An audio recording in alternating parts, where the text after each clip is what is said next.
말씀 보겠습니다. 느헤미야 2장입니다.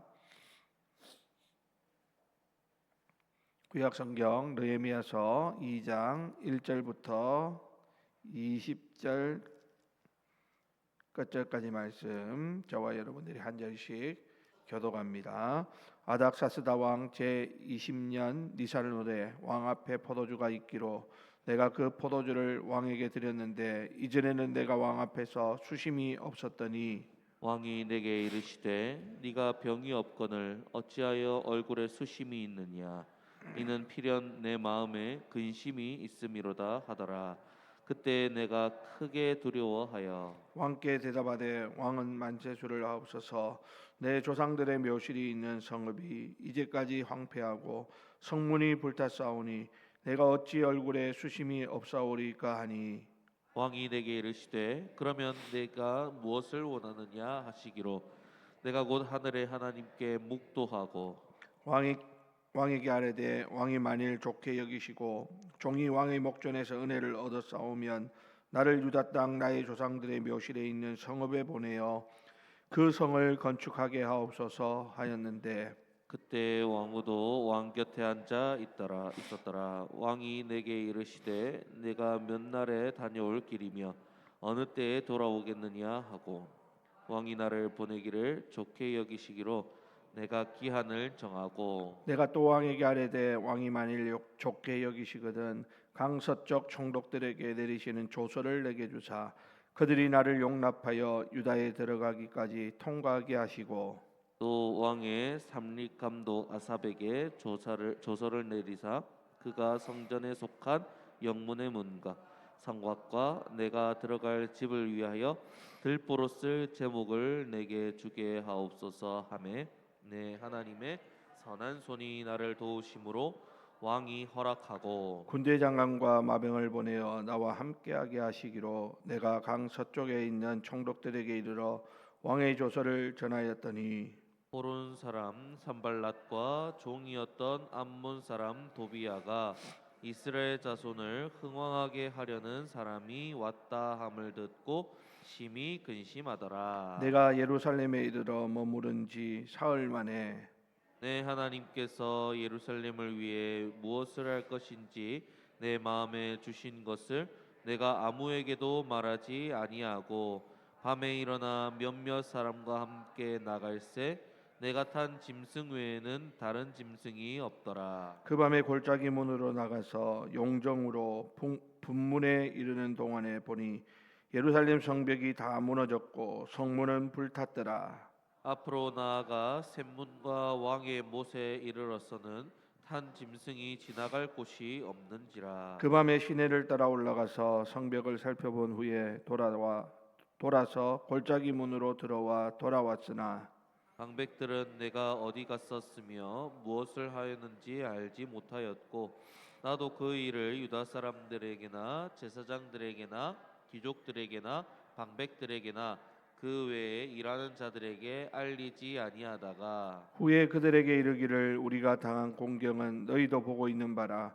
예루살렘이 황폐하고 성문이 불탔으니 자 예루살렘 성을 건축하여 다시 수치를 당하지 말자 하고 또 그들에게 하나님의 선한 손이 나를 도우신 일과 왕이 내게 이런 말씀을 전하였더니 그들의 말이 일어나 건축하자 하고 모두 힘을 내어 이 선한 일을 하려 하매 호론 사람 산발락과 종이었던 암몬 사람 도비야와 아라비아 사람 게셈이 이 말을 듣고 우리를 업신여기고 우리를 비웃어 이르되 너희가 하는 일이 무엇이냐 너희가 왕을 배반하고자 하느냐 하기로 내가 내가 그들에게 그들에게 대답하여 대답하여 이르되 이르되 하늘의 하늘의 하나님이 하나님이 우리를 우리를 형통하게 형통하게 하시리니 하시리니 그의 그의 종들인 종들인 우리가 우리가 일어나 일어나 건축하려니와 건축하려니와 오직 오직 너희에게는 너희에게는 예루살렘에서 예루살렘에서 아무 아무 기업도 기업도 없고 없고 권리도 권리도 없고 없고 기억되는 바도 없다 없다 하였느니라. 하였느니라.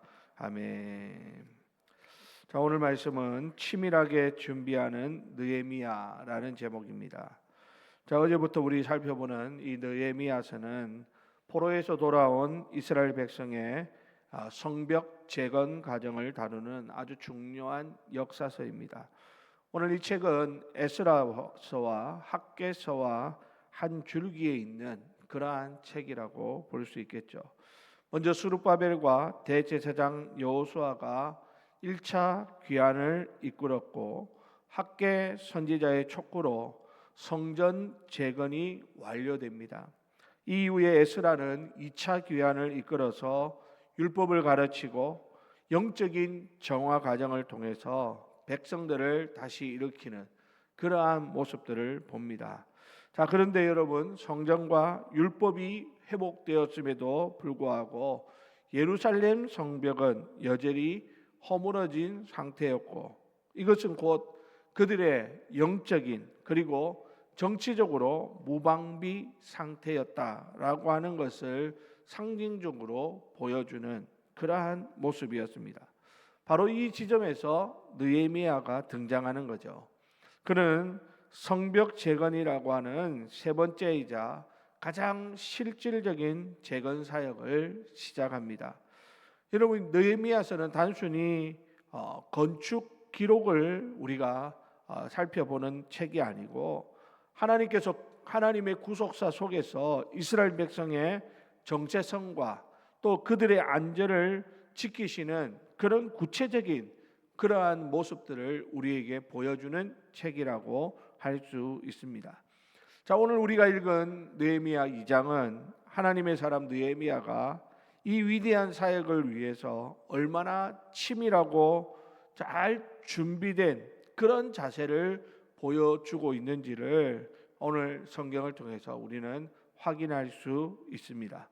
자, 그러면 오늘 본문에 보면 느헤미야는 동족의 참혹한 소식을 듣고 곧바로 왕에게 달려가지 않는 모습을 봅니다.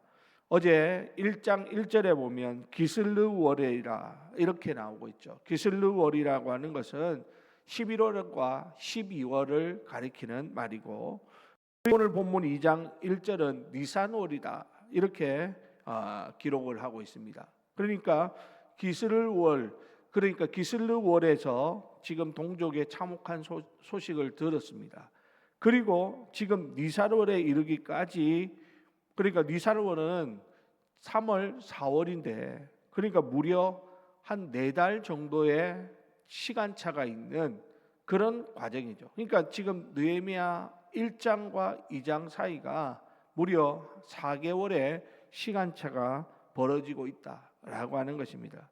이것은 무엇을 우리에게 보여줄까요? 이 넉 달 동안 느헤미야는 무엇을 했는가라고 하는 것입니다. 1장에서 기록되었듯이 그는 하늘의 하나님 앞에 금식하며 기도합니다. 그러니까 지금 느헤미야는 이 넉 달의 기간을 뭐 했다는 겁니까? 기도로 치밀하게 준비했다라고 하는 것이죠.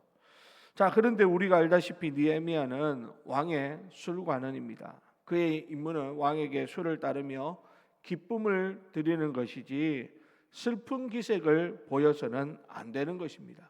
자, 그런데 오늘 본문 2절에 보면 왕이 이렇게 말하죠. 네가 병이 없거늘 어찌하여 얼굴에 수심이 있느냐? 이는 필연 내 마음에 근심이 있음이로다. 이렇게 하면서 왕은 금방 그 느헤미야의 수심을 알아차리고 그 이유를 묻습니다.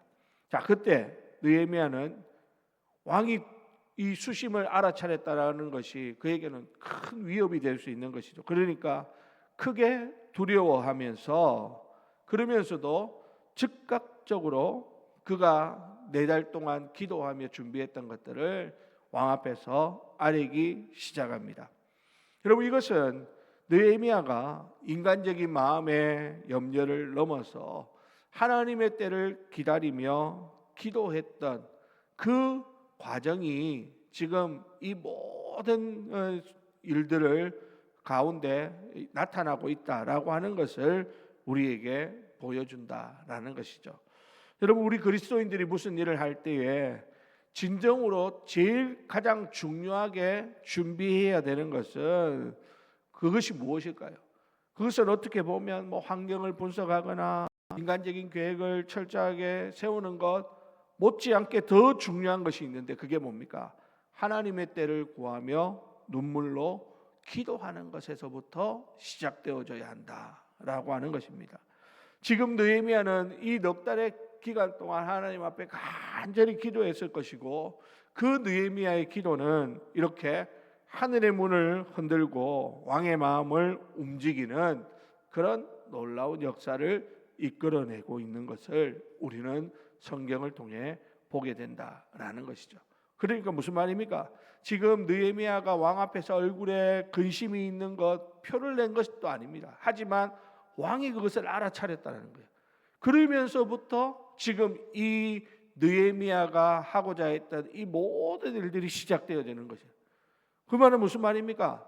이거는 느헤미야가 내가 고국으로 돌아가서 성벽을 재건해야 되겠다, 이런 계획을 인간적인 계획들을 하나부터 열까지 차례차례 하나하나 준비하는 것 못지않게 그는 하나님 앞에 엎드려 기도하면서 하나님께서 이 모든 일을 시작하시도록 그것을 기도로 준비했음을 오늘 우리에게 보여주고 가르쳐주고 있다라고 하는 사실입니다.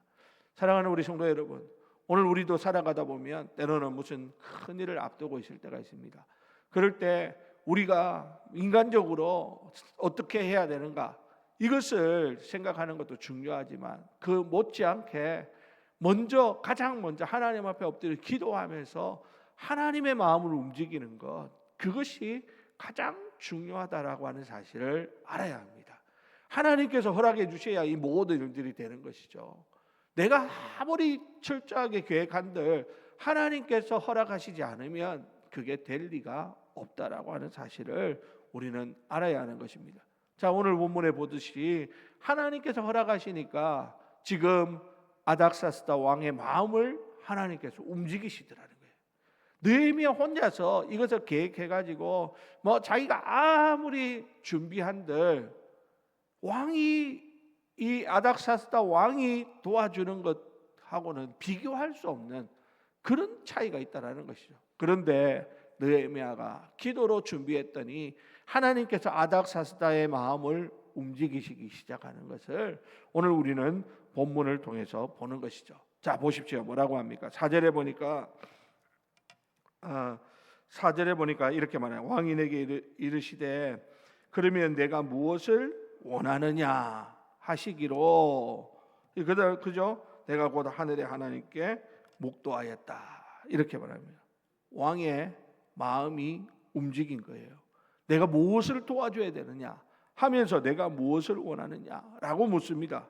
그리고 그러자 느헤미야는 잠시 하늘의 하나님께 묵도했다. 잠깐 하나님 앞에 기도합니다. 다시 한번 기도하죠. 그런데요, 그의 머릿속에는 놀랍도록 구체적이고 치밀한 계획이 준비되어 있더라라고 하는 겁니다. 여러분, 오늘 이 느헤미야의 이야기를 우리는 잘 보아야 됩니다. 첫 번째는 느헤미야가 하나님 앞에 기도로 시작했다고 했죠.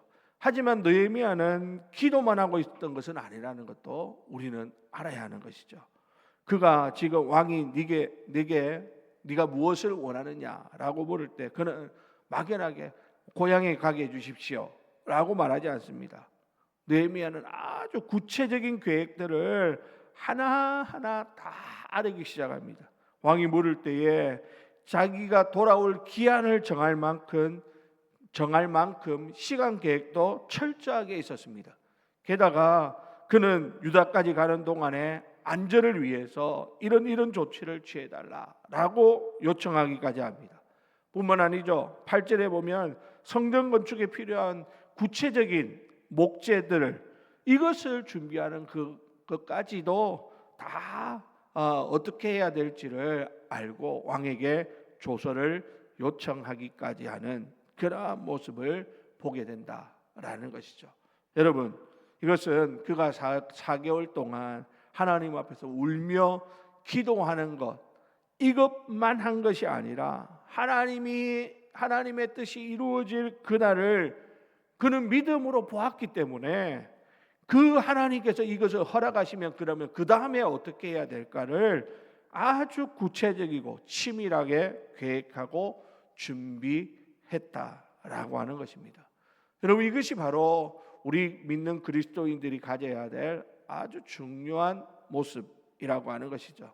그는 하나님의 주권을 믿었기에 인간으로서 자신이 할 수 있는 최선의 준비를 다 했다라고 하는 사실입니다. 어떤 사람들은 기도는 열심히 합니다. 그런데 기도는 하는데 그 다음에 것들이 준비되지 않는 사람이 있습니다. 반면에 기도는 하지 않고 인간적인 것들만 철저하게 준비하는 사람들이 있습니다. 이 두 사람 다 하나님의 사람으로서는 적합한 모습이 아니라는 것이죠. 먼저 하나님 앞에 엎드려 기도함으로 하나님의 마음을 얻는 것이 필요하고, 또 하나님께서 그러면 이것을 허락해 주시면 이 모든 일들을 어떻게 할 것인가, 거기에 대한 것은 우리 인간으로서 해야 될 그러한 것들에 대해서는 철저하게 준비하는 그러한 오늘 느헤미야의 이 모습을 우리가 본받아야 하는 것이죠. 자, 이렇게 해서 왕의 허락을 받고 또 지원을 받아서 느헤미야는 예루살렘에 도착하게 됩니다. 그런데요, 예루살렘에 도착한 느헤미야는요, 곧바로 또 행동에 옮기지 않습니다. 오늘 본문에 보면 12절에 3일을 머문 후에 아무에게도 알리지 않고 밤에 일어나서 소수의 사람들과 함께 무너진 성벽을 친히 살펴보기 시작합니다. 그는 골짜기 문에서 용정을 지나 분문에 이르고 샘문과 왕의 못에 이르기까지 이 황폐한 현장을 직접 눈으로 확인합니다. 그는 막 그냥 감정에 휩쓸려 가지고 자 됐다 이제 우리 그냥 시작하자, 이게 이렇게 하지 않았다라는 것이죠.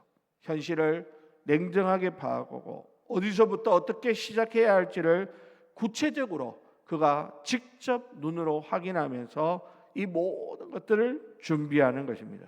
자, 우리 여러분, 오늘 이것을 통해서 우리가 깨닫는 것이 뭐냐면, 하나님의 일이라고 하는 것은 하나님 앞에 기도하면서 뜨거운 가슴으로 시작해야 하지만 모든 일은 차가운 머리로 잘 계획할 수 있어야 된다라는 것입니다. 그러니까 오늘 느헤미야는 어떤 사람입니까? 첫 번째는 기도의 사람입니다.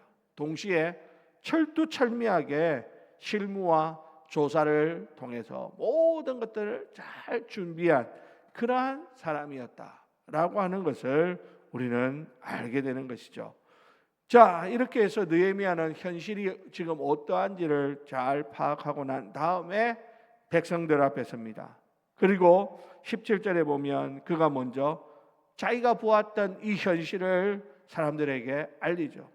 우리가 당한 공경은 너희도 보고 있는 바라 하면서 그는 문제를 외면하지 않고 온 백성들에게 알려줍니다. 그리고 17절 끝에 보니까 예루살렘이 황폐하고 성문이 불탔으니 자, 예루살렘 성을 건축하여 다시 수치를 당하지 말자 하면서 비전을 제시하는 그러한 모습을 보여줍니다.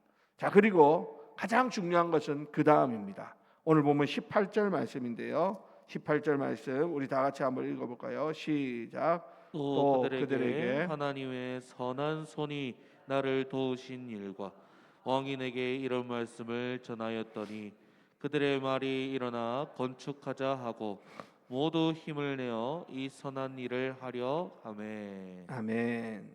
자, 여러분 보십시오. 느헤미야는 자신이 이 일을 추진하는 근거를 백성들 앞에서 이렇게 말하는 겁니다. 첫 번째는 뭡니까? 하나님의 선한 손이 나를 도우신 일. 하나님이 나를 도와주셔서 이 일이 시작되었다라고 하는 것을 백성들에게 알립니다. 그리고 두 번째는 뭐라고 말합니까? 왕이 내게 이런 말씀이 있었기 때문에 내가 이 일을 할 수 있었다라고 그는 백성들에게 알려주고 있다라는 것이죠. 그러니까 지금 이 일을 해야 되는 이유가 하나님에게서도 허락이 떨어졌고 아락사스다 왕으로부터도 허락을 받았으니 이것은 충분한 명분이 있고 실리가 있는 그러한 일임을 백성들에게 알려준 것입니다. 자, 그렇게 하니까 백성들이 어떻게 합니까? 일어나 건축하자 하면서 일어납니다. 물론 19절에 보면 산발락과 도비아와 같은 방해꾼들이 즉시 조롱하며 나서는 그런 일도 있었지만 느헤미야는 흔들리지 않습니다.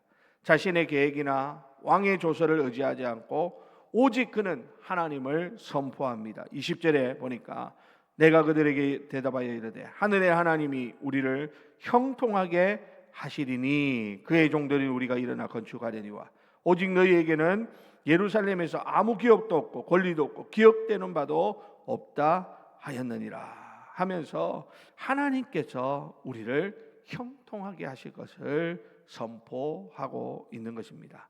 사랑하는 우리 성도 여러분, 우리가 하나님의 비전을 품고 그것을 위해 철저히 기도하고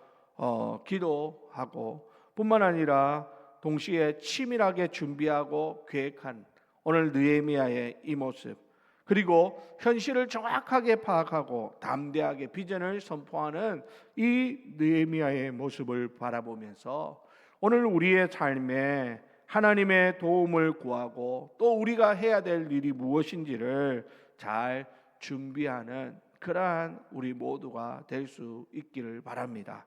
하나님 앞에서 가장 중요하게 기도하며 준비할 때 하나님께서 네가 무엇을 원하느냐라고 물으실 때 그때 우리가 정확하게 대답할 수 있도록 우리는 철저하게 준비하는 그러한 사람들이 되어야 합니다.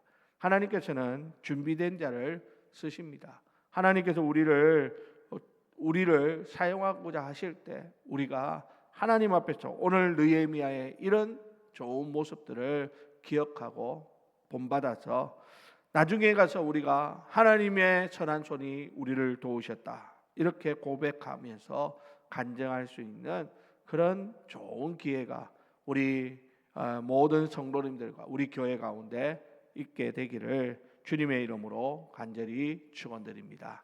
기도하겠습니다.